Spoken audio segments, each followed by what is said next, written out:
Hey everyone, welcome back. Ready to explore something kind of unsettling today? Oh, always up for a good mental challenge. What do you have for us? Well, we're diving into a prediction about the future of America, and honestly, it's a little creepy how accurate it's turning out to be. Ooh, I like where this is going already. Lay it on me. So, the source material for this deep dive is Demon Haunted World by Carl Sagan, published way back in 1995. Sagan, huh? The astronomer who brought us Cosmos. I'm intrigued. What did he have to say about the future? Yeah, well, in this book, he didn't just talk about stars and galaxies. He had some pretty stark warnings about the direction society was heading in. I can see why you said unsettling. So what exactly was he worried about? Okay, so before we jump into the specifics, it's important to understand that Sagan wasn't just some fortune teller. He was a brilliant scientist and a passionate advocate for reason and critical thinking. Right, he always emphasized the importance of evidence and skepticism, especially when it came to claims that sounded too good to be true. Exactly. And in Demon Haunted World, he was basically sounding the alarm about what he saw as a growing trend of anti-intellectualism and a decline in critical thinking in America. Sounds familiar. I feel like we hear a lot about like these days. But what did Sagan specifically see happening back then? Well, let me read you a passage from the book. I think it'll send chills down your spine. Okay, I'm ready. Hit me with it. Here it goes. When the United States is a service and information economy, when nearly all the manufacturing industries has slipped away to other countries, when awesome technological powers are in the hands of a very few, and no one representing the public interest can even grasp the issues, when people have lost the ability to set their own agendas or knowledgeably question those in authority, when clutching our crystals and nervously consulting our horoscopes, our critical faculties in decline, unable to distinguish between what feels good and what is true, we slide, almost without noticing, back into superstition and darkness. The dumbing down of America is most evident in the slow decay of substantive content in the enormously influential media. The 30-second sound bites, now down to 10 seconds or less, lowest common denominator programming, credulous presentations on pseudoscience and superstition, but especially a kind of celebration of ignorance. Wow, yeah, that's pretty intense. It's like he was looking into the future, isn't it? Right. It's amazing how accurately he captured some of the trends we're seeing today. Like he talks about awesome technological powers in the hands of a few, loss of critical faculties, celebration of ignorance. Yeah.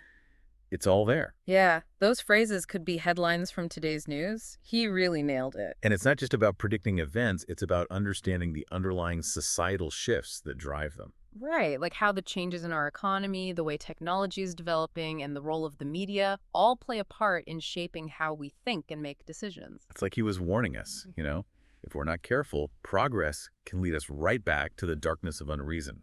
I think that's a really important point. Progress isn't always linear. Sometimes it can take us in directions we didn't anticipate, with unintended consequences. Okay, so we've got this warning from Sagan about the potential decline of critical thinking. Mm. Now, there's another idea that came up in the source material that I want to get your take on. It's this concept of jungle survivability. Jungle survivability, what's that all about? Sounds a little out there. Yeah, it's definitely a provocative idea. The basic premise is that people who are more self-sufficient, who can think for themselves and solve problems independently, are more likely to challenge conventional thinking.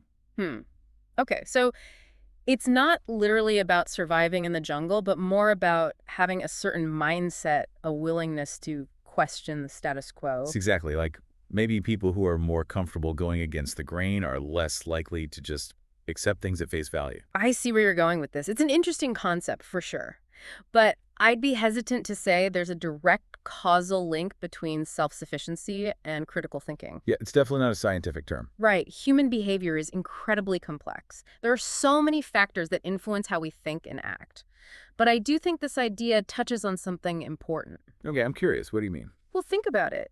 Do societies that value conformity and obedience over individuality and independent thinking tend to stifle critical thinking? That's a good question. I mean, if you're constantly being told what to think and how to act, does that make you less likely to question things? Right. And on the flip side, if you're encouraged to be independent, to explore different ideas, to challenge assumptions, does that foster critical thinking? I see your point. So maybe it's less about jungle survivability as a literal concept and more about the kind of environment that either encourages or discourages independent thinking. Exactly. And that's something we should all be thinking about. What kind of environments are we creating for ourselves and for future generations? Are we fostering critical thinking, or are we inadvertently stifling it? It's definitely food for thought. And speaking of food for thought, this brings us to another interesting idea that was presented in the source material: automation. Automation, you mean like robots taking over the world? Not quite that dramatic, but it's definitely a bold idea. Yeah. The suggestion was that one way to address some of the issues we've been discussing is to automate certain government functions. Wait, so instead of more human intervention, the solution is to take humans out of the equation. I'm not sure I follow. I know, it sounds counterintuitive, right? But the idea is that by automating things like processing tax returns, renewing licenses, or even managing public services, we could potentially make those systems more efficient and less prone to human error or bias. Okay, so less bureaucracy, less red tape. I can see how that would be appealing. But wouldn't handing over these important functions to machines just create a whole new set of problems? You raise a crucial point. And the source material acknowledged the potential pitfalls, too. Things like algorithmic bias, Hmm. where the data used to train these systems could actually perpetuate existing inequalities, or the potential for job displacement if machines take over tasks currently done by humans. Algorithmic bias, that's a scary thought. I mean, we've already seen examples of algorithms perpetuating racial or gender biases, even when the people designing them had good intentions. It's a complex issue, for sure, and it raises a lot of questions about how we can ensure that these systems are designed and implemented in a way that's fair and equitable. Right. It's not just about building smarter machines, it's about building machines that reflect our values and protect our rights. Exactly.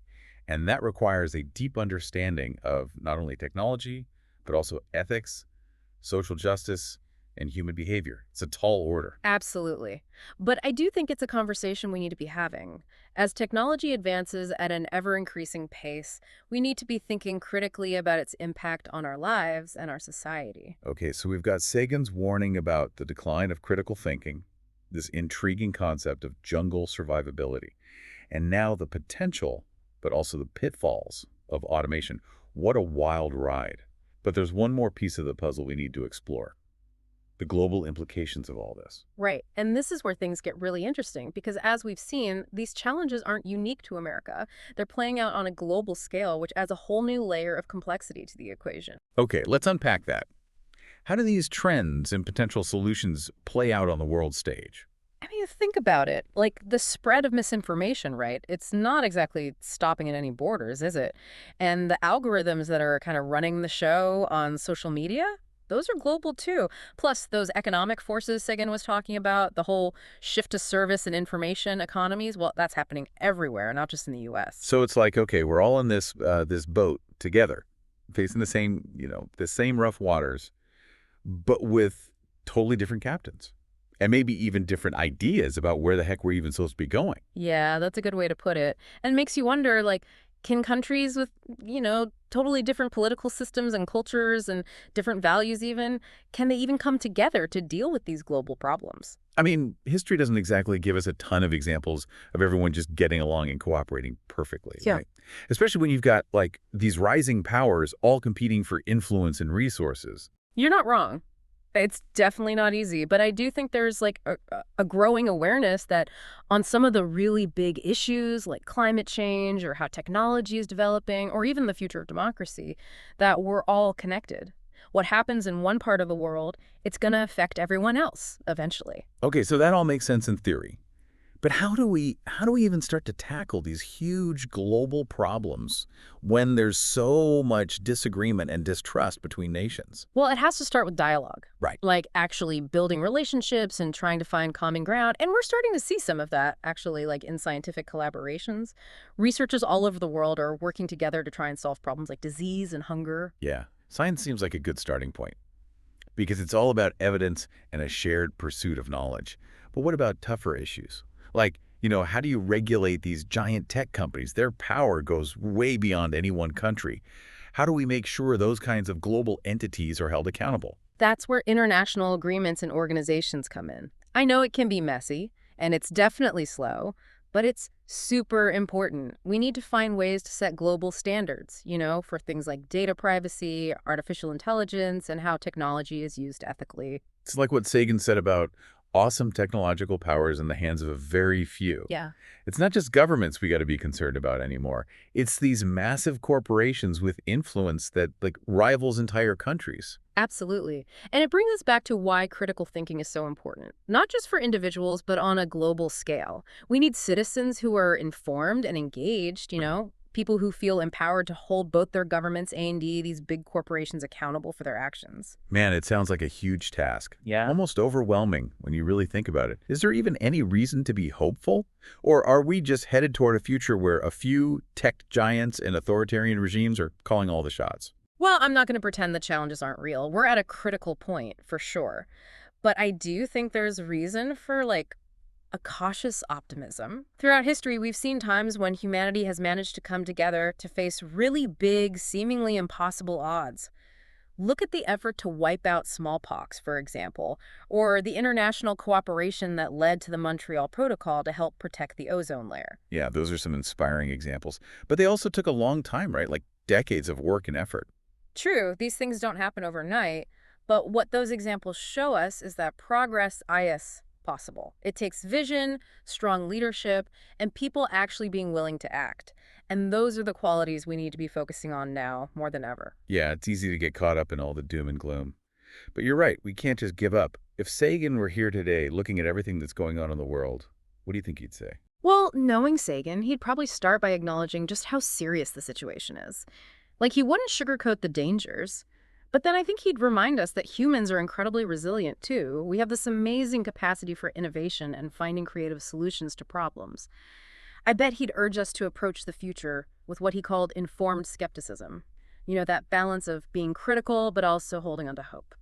So, not blind optimism, but a clear understanding of the challenges, but also believing that we can find solutions if we work together. Exactly. I think he'd say something like, we've got the tools and we have the knowledge. Now what we need is the will to actually do something. He'd remind us that the future isn't set in stone. It's shaped by the choices we make, the actions we take, and how committed we are to making the world better. That's a powerful message. And it's a good reminder that all of us have a role to play in shaping the future, even if our individual actions seem small. Absolutely. Even just engaging in thoughtful conversations, questioning assumptions, sharing information with others, those things can all contribute to making people more informed and engaged citizens. So we've covered a lot of ground here. From Sagan's predictions, which are scarily accurate, to the challenges of trying to govern in a world where technology is advancing so rapidly. We've talked about the importance of critical thinking, the potential of automation, and the need for global cooperation. Where do we go from here? Well, I think the biggest takeaway is that the future isn't something that just happens to us. We create the future through the choices we make and the actions we take. And those choices, those actions, they need to be based on knowledge, critical thinking, and a commitment to building a better future for everyone. So what's the first step? What can our listeners do after they finish this deep dive? I'd say the most important thing is to keep these conversations going. Talk to your friends, your family, your colleagues about the ideas we've explored today. Maybe share this episode with someone who you think would find it thought-provoking. And yeah, most importantly, don't stop learning, don't stop questioning, and never lose sight of the fact that we're all in this together. Couldn't have said it better myself. Well, on that note, I think it's time to wrap up this deep dive. Thanks so much for sharing your insights with us. It's been a really incredible conversation. It's been a pleasure, really. And to all our listeners, thank you so much for joining us on this exploration. It's been a deep dive into some really big, complex, and sometimes even kind of unsettling ideas. But remember, the future isn't fixed. It's up to all of us to shape it. We'll see you next time on The Deep Dive.